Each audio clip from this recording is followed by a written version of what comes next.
Welcome to Property Ownership, another episode in Tom's Next Level Exam Prep series. Yes, I'm Tom, and I designed this series to help you pass your real estate exams, just like I've helped hundreds of my past students. I also encourage you to watch my Welcome and my Exam Insights and Strategies videos for a complete overview of the entire series. You'll learn how to get the most benefit out of these topical videos. Here's some important information from my welcome video. When I do these videos for you, I'm putting you in test world. That just means I'm going to focus on the testable items. What's going to be on the exam? How will you be tested on the information you've already learned from your education provider? So these videos are just intended to be a supplement to those materials. I'm certainly not going to reteach the entire class. So as you watch my videos, please make lots of notes. It's a proven fact that the more things you write down, the more likely you are to recall them when you get into the test. With all that in mind, let's get started with property ownership. So grab your course materials, grab your notebook, and make sure you bring that positive attitude to each video. And let's get started with property ownership. There's a lot of topics to cover in property ownership. Highly testable unit. Because there's a lot of topics, there's going to be a lot of test questions about property ownership. So I remind you that this is just a supplement to your education provider's materials. We're going to go through each one of these topics, but I'm just going to focus on how you're going to be tested on the information, how those questions may show up on the exam. So we'll go from real and personal property. We'll talk about property rights to estates and land, legal descriptions, encumbrances, encroachments, and easements. We're going to cover all that in this video. Starting with the basics here and how you're going to be tested on those, real versus personal property. Real property is land plus the appurtenances. So real property is immovable, and it includes all the appurtenances, including rights. We'll talk about that again in a minute. Personal property is everything that's not real property. It's movable, okay? How is ownership transferred between parties on real property and between parties on personal property? Real property uses a deed. Personal property uses a bill of sale. You'll also have to know about emblements and trade fixtures. I put that here because this almost always shows up on the slide. So from your course materials, do you remember, are emblements and trade fixtures personal property or real property? You know the definition already. Emblements are an annually cultivated crop. Trade fixtures are involved with commercial business, things I might install in a leased space when I open a commercial business. But if those transfer ownership, how do they transfer? Deed or bill of sale? That'll be a question on the test. Another term for personal property you'll see on the exam is chattel. So know that vocabulary word. Chattel is just a synonym for personal property. And yes, emblements and trade fixtures are considered personal property. So whenever they change ownership via a bill of sale. The other type of fixture you'll see on the test is a test for intent of real property fixtures. Remember, in real property, a fixture is something that used to be personal property, but now it's real property. Drapery rods is the example you're likely to see on the test. They were personal property when you brought them home. You screwed them to the wall. Now they are part of the real property. Other types of fixtures are garage door openers and house keys. Those are the ones that tend to give students fits on the test. The garage door opener and house keys are considered fixtures. Even though they're not attached to the property, they are a fixture through the test of intent of adaptation. The theory is they'll only work on that property. So adaptation. And look at the other tests for intent, the relationship of the parties, the intent, and whatever the parties agree to, transfer with the transaction. Remember the acronym MARIA for test for intent for fixtures. When you own real property, you have ownership rights. Remember this, ownership rights are an appurtenance.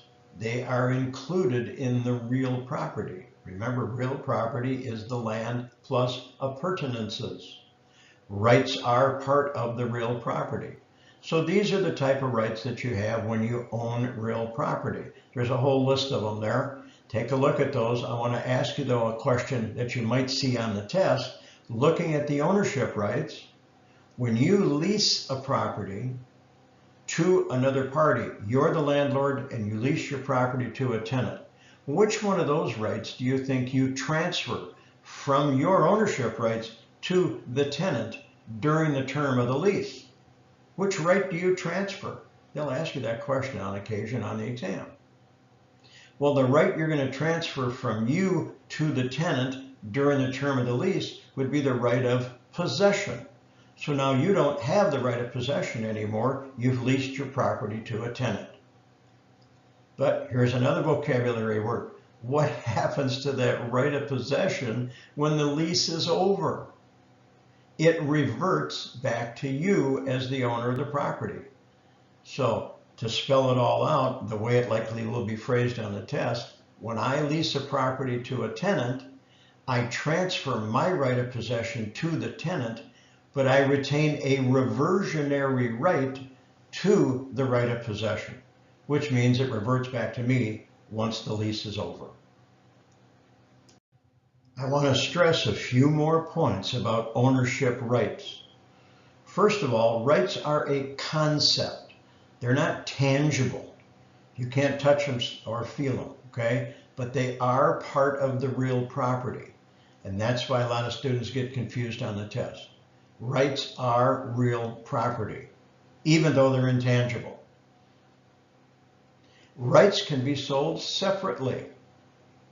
You may have covered this in your other education material. You have surface rights, subsurface rights or mineral rights, and air rights. Those can be sold separately. Good point, very testable point. Good to know for the test. That means at my 5-acre farm, if I had one, I could sell my house to somebody. I could also sell my mineral rights to somebody else. And I could sell my air rights to a third party. Maybe somebody wants to put up a cell phone tower or an antenna.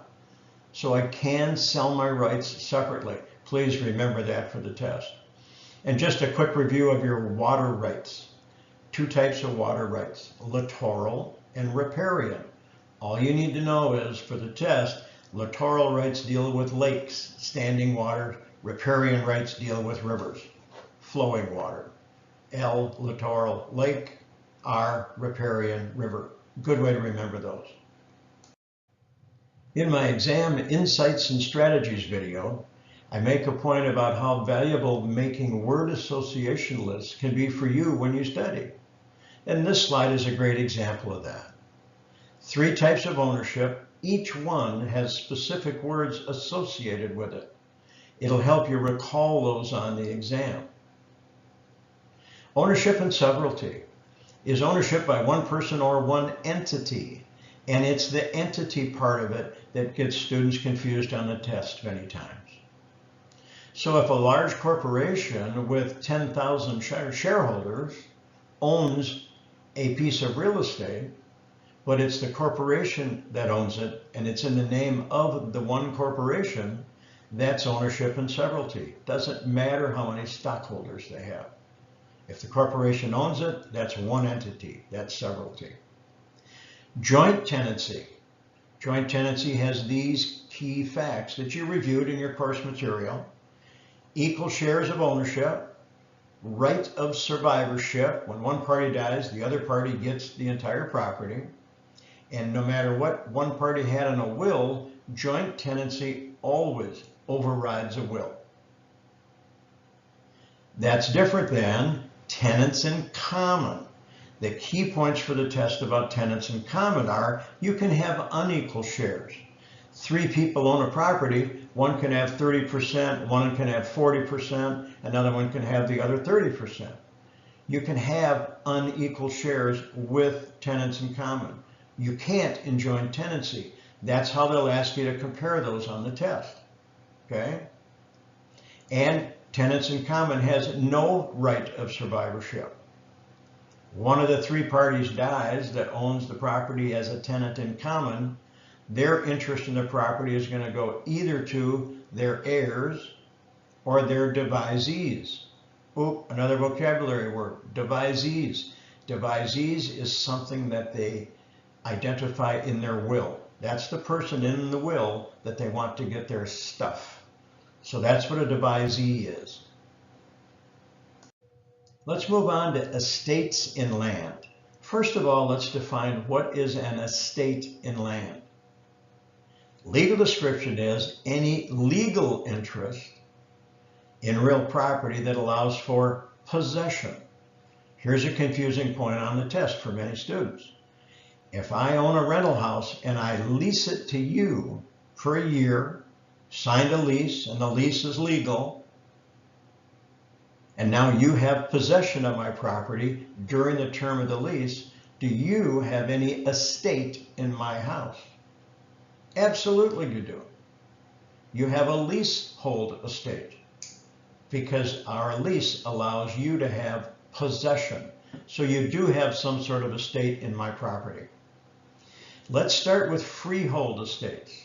Freehold estates deal with ownership. There's 3 different types of freehold estates. We're going to start with the basic one, fee simple or fee simple absolute. What do you need to know for the exam about fee simple absolute ownership?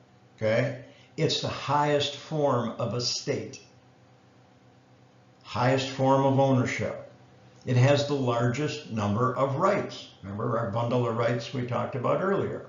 It has the largest number of rights, and it lasts forever. Those are the 3 key points to remember for the exam about fee simple, or they might call it fee simple absolute. Another type of freehold estate is fee simple defeasible. Fee simple defeasible key points for the exam are they'll have language in the deed that says you own the property as long as a certain condition exists.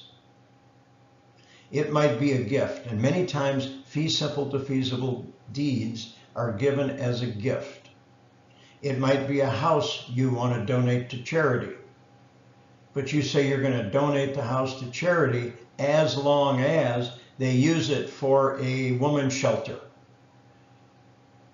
That means if they try and use it for something other than a woman's shelter, their ownership could be defeated. So in the granting clause, in the deed, it says, I deed the property to you and you will own it as long as, and that's the phrase you're looking for on the test. If you see as long as, with regard to deeds, that's going to be a fee simple defeasible. Another subtopic on that same theme is a fee simple determinable. There's probably a fixed time in that one that says when you don't own it anymore. I might donate a building to you to use it as a woman's shelter, but my deed will say to you, you can use it for a woman's shelter for 10 years. And at the end of the 10 years, I get it back.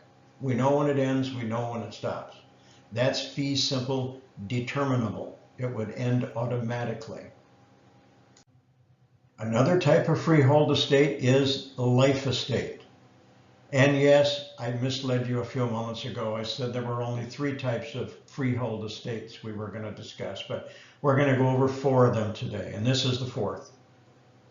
So what are the key points about life estates that you need to know for the exam? Well, the ownership will last for the entire lifetime of the grantee. All right, who's the grantee? That's the receiver of the deed.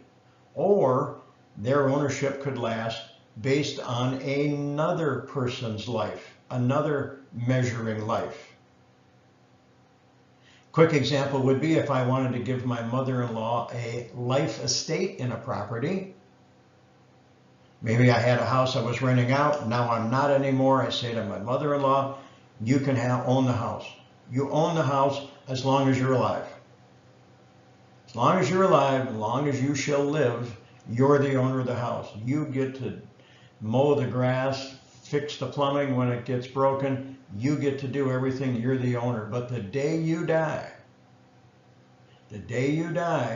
I get the property back. That's my reversionary interest. So I grant ownership of the property for the term of that measuring life, but when the measuring life ends, then I get the property back. That's my reversionary interest.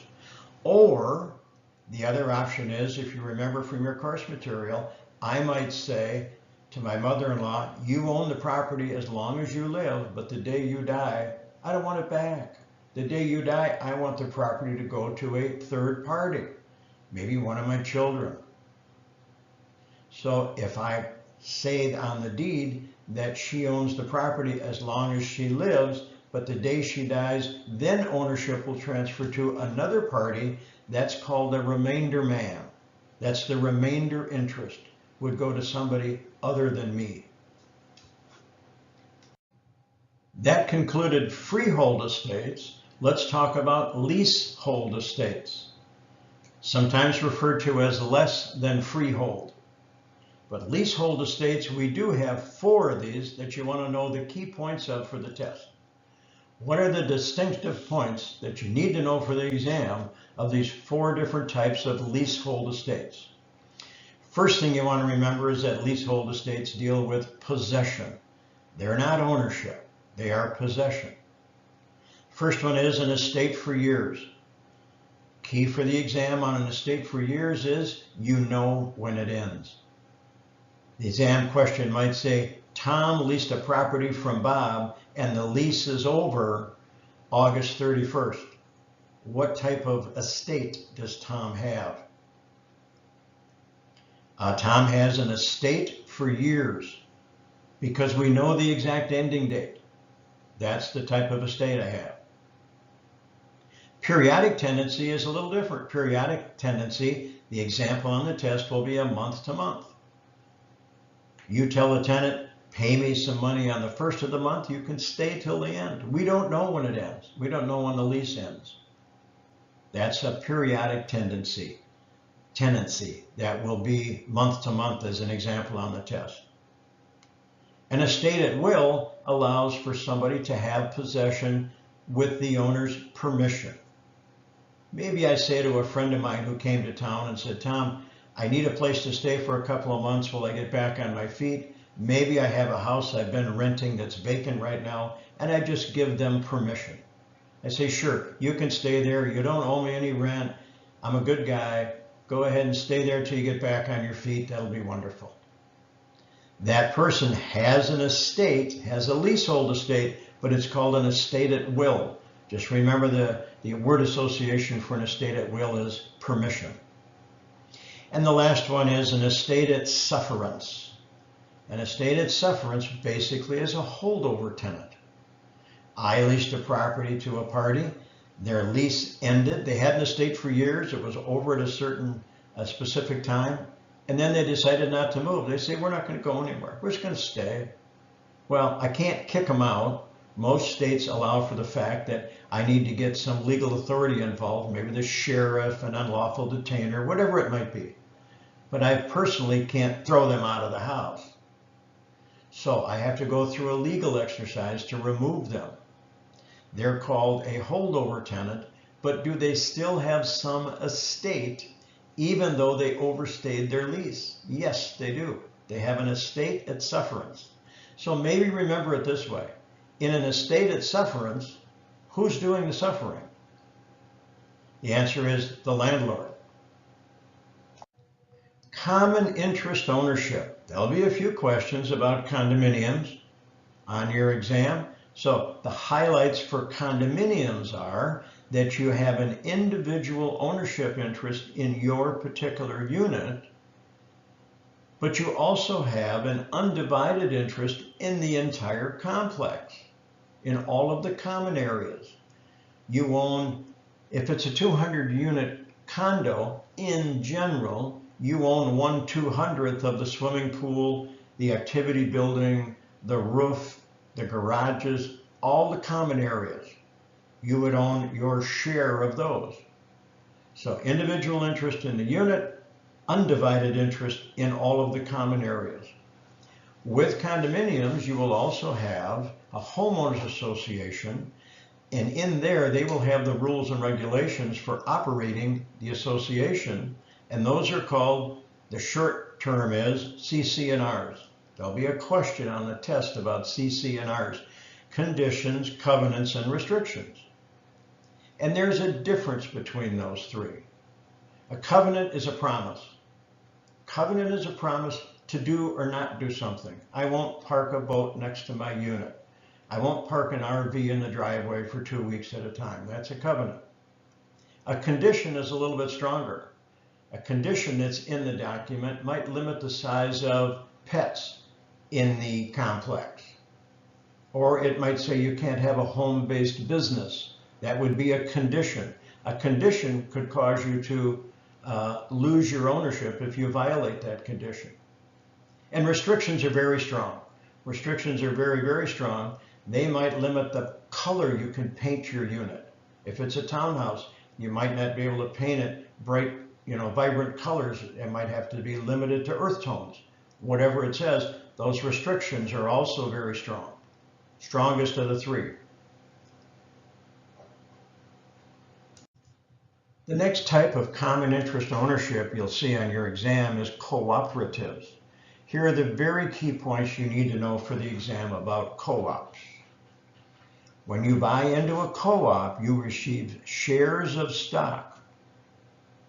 You receive shares of stock from the corporation that owns the co-op, but you also receive a proprietary lease to use one of the units. So what do you get when you buy a co-op? Shares of stock and a proprietary lease. What do you not get when you buy a co-op? And that's the way the test question will be phrased. When you buy into a cooperative, you're not buying real estate. You're buying shares of stock. They're personal property. You're not buying real estate. So when you buy into a co-op, because it's not real estate, what do you not get? You don't get a deed. There is no deed when a buyer buys into a co-op. Remember that for the exam. Almost always shows up. There'll likely be only one, maybe two questions about timeshares on your exam. One of the big questions seems to always be, what types of properties use timeshares? The correct answer is going to be resort properties, because there you're actually buying the right to occupy the unit for a certain period of time. You're 1 week or 2 weeks, okay? And all timeshares are subject to regulations by state laws. You'll also need to be aware of some of the vocabulary and the basic structure for real property in a trust. So there's three parties in the trust: the trustor, the trustee, and the beneficiary. And just a quick example of a structure, a grandfather might decide they want to help a granddaughter with their college education by putting a home in trust for them. A piece of rental property maybe. So the grandfather hires a trustee, transfers title to the home into the trustee's name, and then tells the trustee when the granddaughter reaches a certain age or whatever rules and regulations the trustor wants to put on it. At that point in time, then the trustee can transfer ownership to the beneficiary. So just know those three parties: the trustor, the trustee, and the beneficiary. So key points for the test is that the trustee owes fiduciary duties to the beneficiary. The trustee in our example owes fiduciary duties to the granddaughter. But the grandfather, the trustor, can put basically whatever rules and regulations they want on the trustee. Legal descriptions will show up on your exam in several different questions. This is also an area where I'm going to encourage you to make some word association lists about each of the 3 different types of legal descriptions. You remember them: meets and bounds, rectangular or government survey, and the lot, block, and tract, or lot, block, and plat. 2 things you need to know about legal descriptions for the exam: they do not describe the improvements. They don't talk about what the size of the house is or how many sheds or garages are on the property. And street addresses do not qualify as a legal description because they're too easy to change, basically, but you need to know that fact for the test. So here's a start on a word association list for meets and bounds. You have terms like point of beginning, which means starting at or commencing at. It's the only legal description that uses that language. The meets and bounds must completely encircle a property and the other list of things you've got there. So here's how the test question is going to show up. Which type of legal description uses natural monuments and benchmarks? That'll be meets and bounds. This is why word association lists are so valuable. Which type of legal description is usually used for irregularly shaped properties? That'll be meets and bounds. So if you study each of the word associations that you have for each of the legal descriptions, it'll help you identify them when you get to the exam. Here's your key information for the government survey or rectangular survey. It's a grid system. It uses meridians and baselines. They'll ask you questions on the test like, how big is a township? 6 miles square. How many sections in a township? That'll be 36. You probably want to remember for the exam how many acres there are in 1 square mile. That's 640. And what size is a section? 1 square mile. Which legal description uses meridians and baselines? Or which one uses townships and sections? That's going to be the government or rectangular survey. So that's how you want to study these when you get ready for the exam.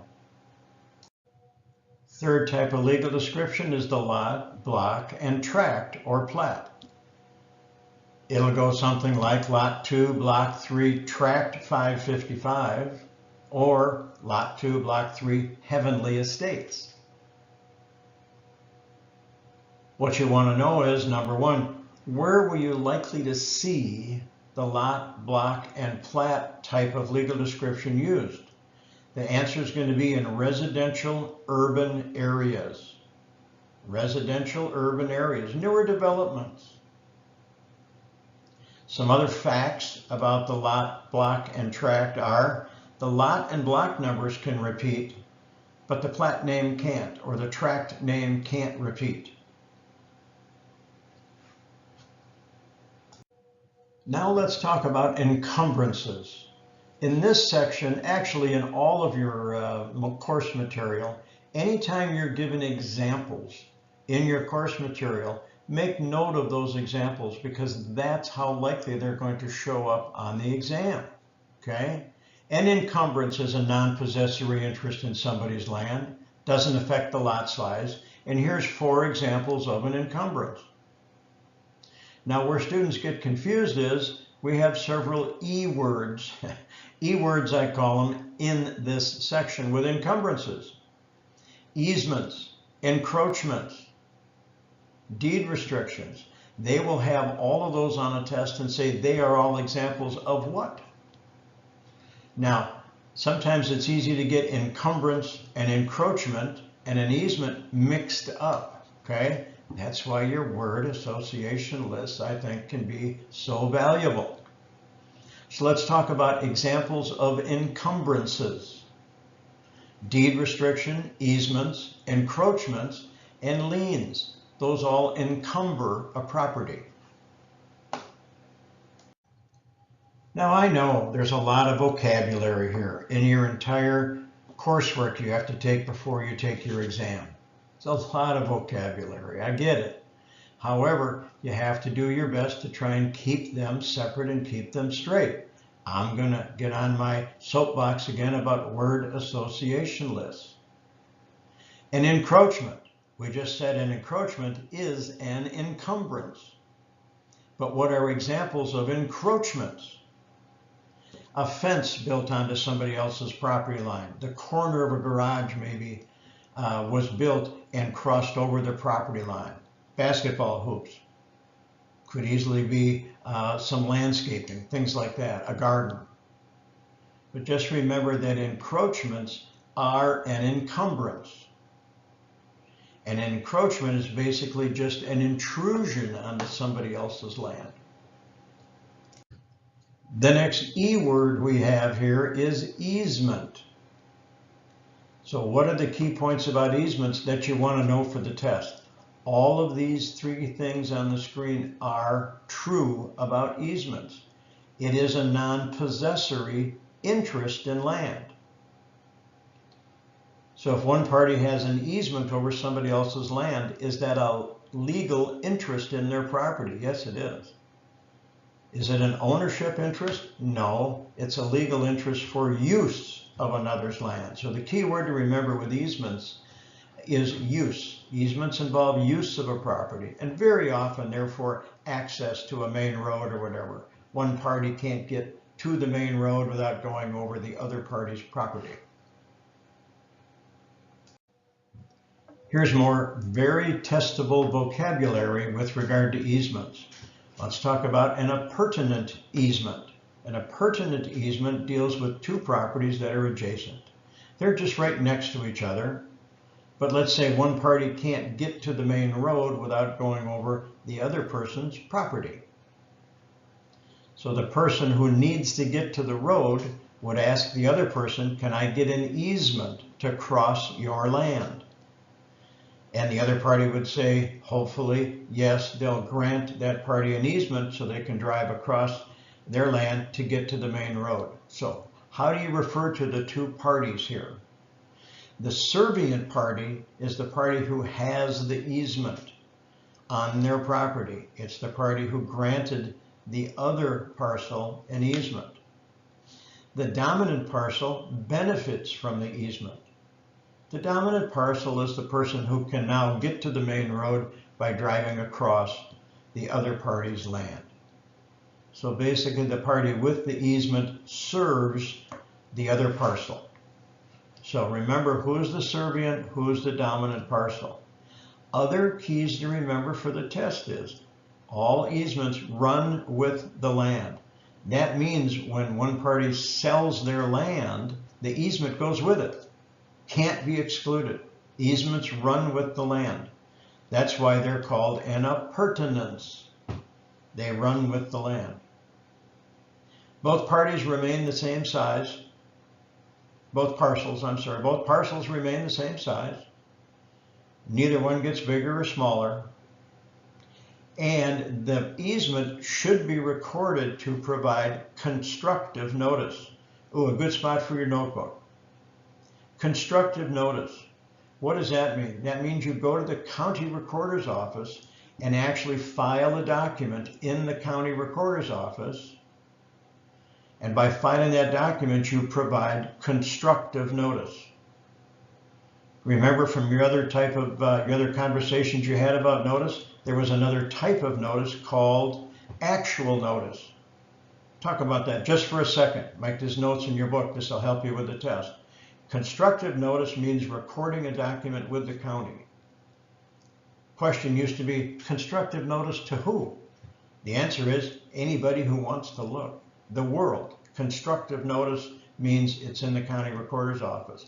Actual notice means visiting the property and actually seeing it for yourself. So there's two types of notice. Actual notice, constructive notice. Remember those for your exam. Next type of easement is an easement in gross. Usually it's a utility easement, some sort of service, sewer, water, maybe underneath the ground, and they need to maintain an easement over the property to get access, if need be, to that service. So, things you need to know for the exam. There is no dominant parcel in an easement in gross. There are only servient parcels. It's the land underneath the power lines that run through an entire neighborhood or an entire area. Those power lines needed an easement across private property to be erected.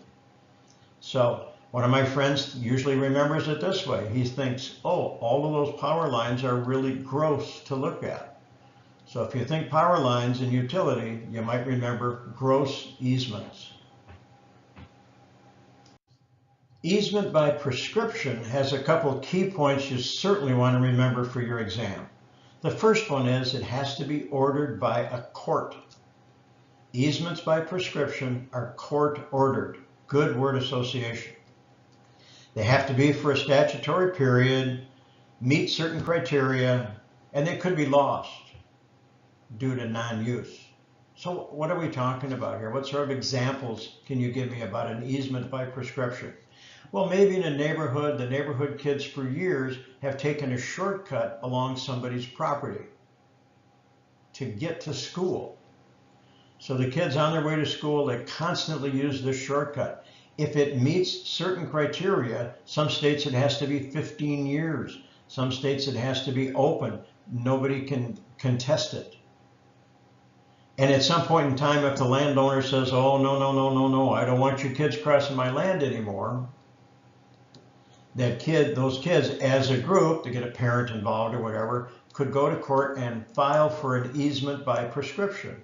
If the court agrees they met all the state set criteria, then the court would order an easement by prescription that would allow the kids to then take that shortcut.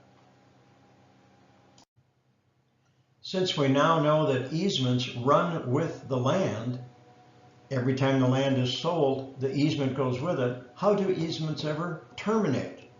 Do they ever go away? Yes, they can, and this is always an excellent fodder for 2 or 3 questions on the test. The termination of easements. What if the 2 parcels that we talked about during the appurtenant easement, 2 parcels side by side, what if one party now owns both parcels of land? Well, then there's no need for an easement. So if the parcels merge, there's no need for an easement. What if the need no longer exists? What if the dominant parcel that was driving across the other party's land to get to the main road now has a different access and they don't need the easement? If they don't need it anymore, the dominant parcel can release the easement. This is a significant point. The dominant parcel can release the easement. The party who was driving across the other party's land can release it.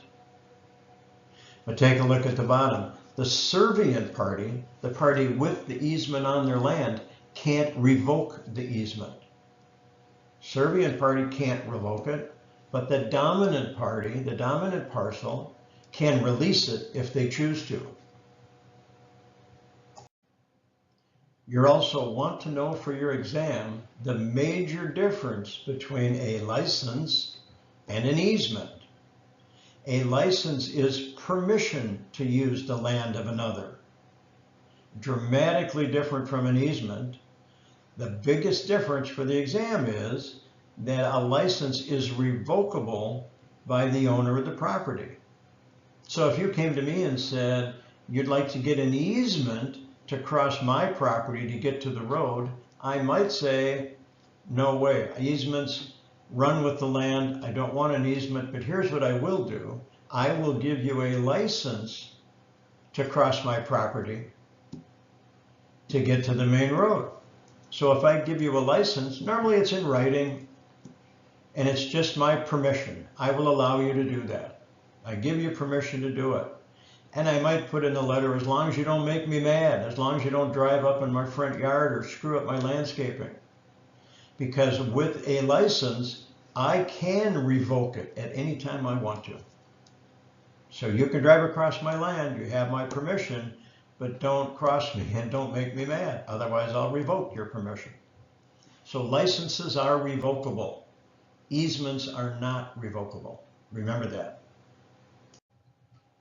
I want to highlight the testable points about liens, the differences between them and what you want to be aware of. There's a difference between a general lien and a specific lien.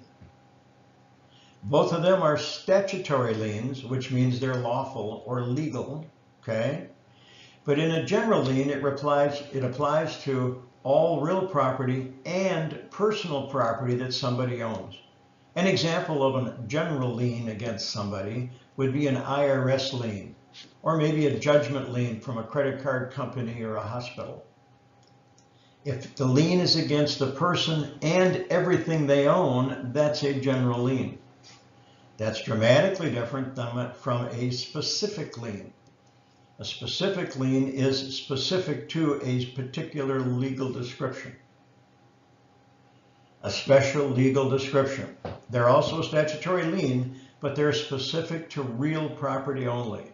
Those are going to be property tax liens, special assessment liens. A mechanic's lien would be an example of a specific lien. You'll also want to be able to distinguish these three separate categories of liens: voluntary, involuntary, and equitable. A voluntary lien, pretty self-explanatory. You're okay if whoever is going to put the lien on your property does it. You gave them permission. Normally that would be a mortgage lien.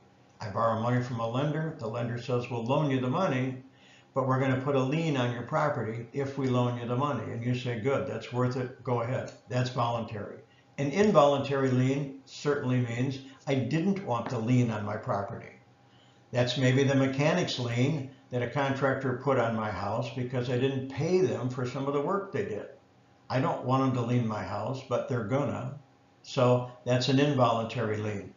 And an equitable lien is created by common law, which means it typically comes out of a court system.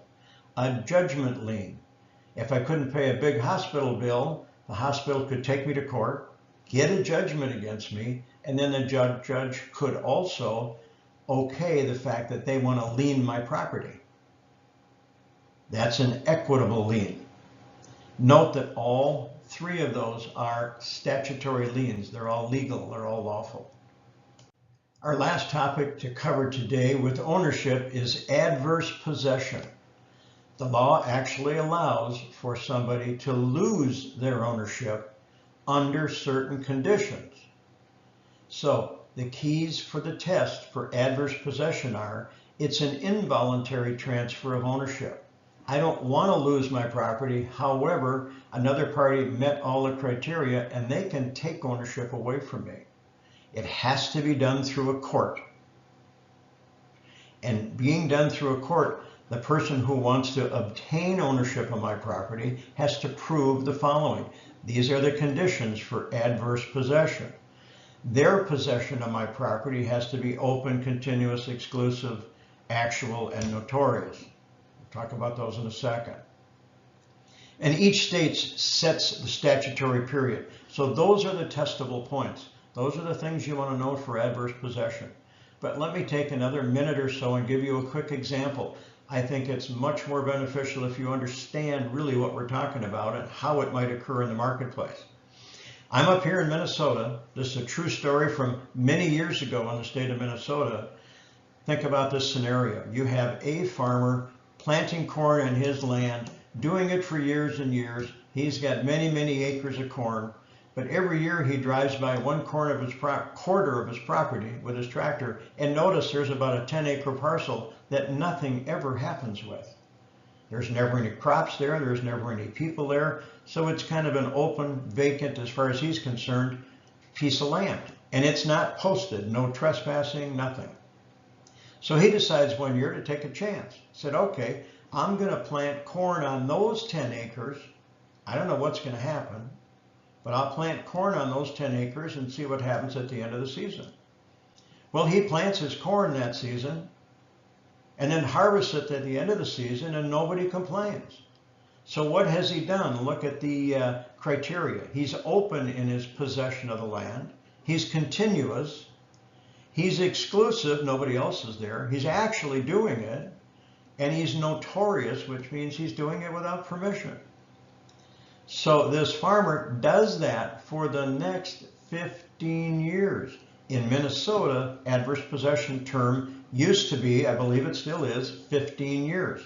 So if this farmer meets all those criteria for 15 years, he went to court, he did go to court and say, I'd like to claim ownership of that property. Kept all his good records. Some states you may have to pay the property taxes, you may not have to. Every state has different laws. But in this case, that farmer took ownership of that property away from the original owner because they met all of these criteria, and he actually acquired the property through adverse possession.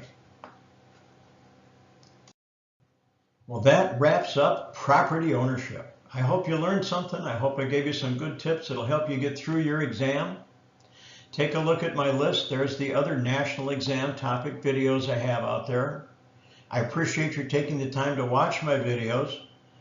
Stay positive, stay focused, and I wish you great success on your exam.